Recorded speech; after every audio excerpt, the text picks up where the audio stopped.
L'agrandissement du CHU Sainte-Justine est un projet de construction de 128 000 m² comprenant un bâtiment des soins spécialisés, un centre de recherche, une centrale thermique et un stationnement souterrain de 1200 places.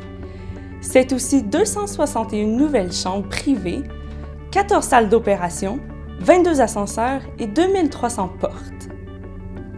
À la fin du projet, l'agrandissement permettra d'augmenter la superficie de l'hôpital de près de 65 %. Je vous invite à découvrir les experts travaillant sur le projet.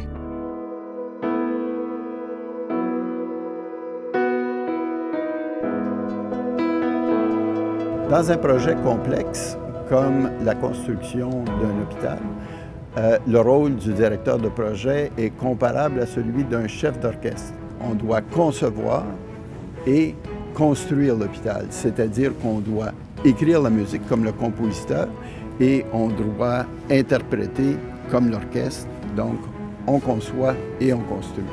Le plus grand défi pour un directeur de projet dans un projet comme celui de l'agrandissement de l'hôpital Sainte-Justine est dans la composition de l'équipe, de faire en sorte que tous les intervenants, toutes les personnes travaillent en étroite collaboration, symbiose, je dirais, de façon à ce que le projet dans son ensemble baigne dans l'huile.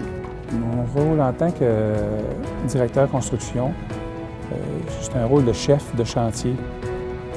Je suis responsable de l'exécution, du respect d'échéanciers et du contrôle de coûts. Le cas particulier pour l'hôpital Sainte-Justine, c'est qu'au moment où on a décroché le contrat, le début des travaux ont commencé en même temps que les plans. On est en fast-track. Ça veut dire que depuis le début des travaux, on a les plans presque au jour le jour. Ça fait que ça rend une nervosité que d'habitude, on ne connaît pas ces autres chantiers quand on a des plans finaux. Mais c'est fait partie de notre travail là, de réussir à vivre avec ça. Au même titre que l'équipe technique du chantier en matière de construction, l'équipe santé-sécurité s'implique pour que le chantier devienne performant en matière de santé-sécurité en encadrant, en supportant et en faisant une formation adaptée pour les besoins des travailleurs et des gestionnaires du projet et nous donner des indices d'amélioration tout au cours du déroulement du chantier.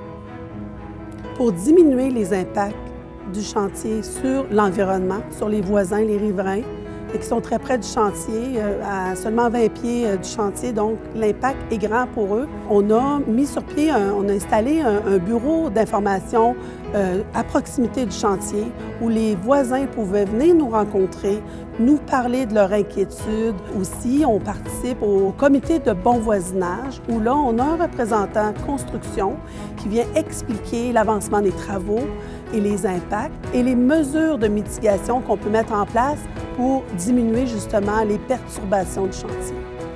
Une des difficultés et particularités de ce projet fut l'excavation de roc.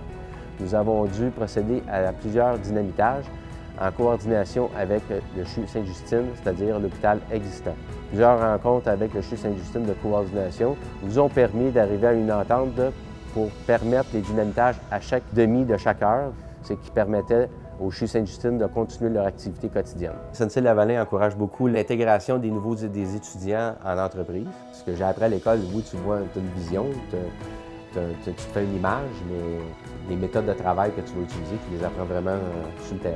Lorsque je suis sorti de l'université, il y a des gens il y a des gens qui ont passé du temps avec moi qui m'ont montré mon travail. Je sens le besoin de redonner aux jeunes étudiants ou à ceux qui sortent de l'université, c'est pour tout simplement ça.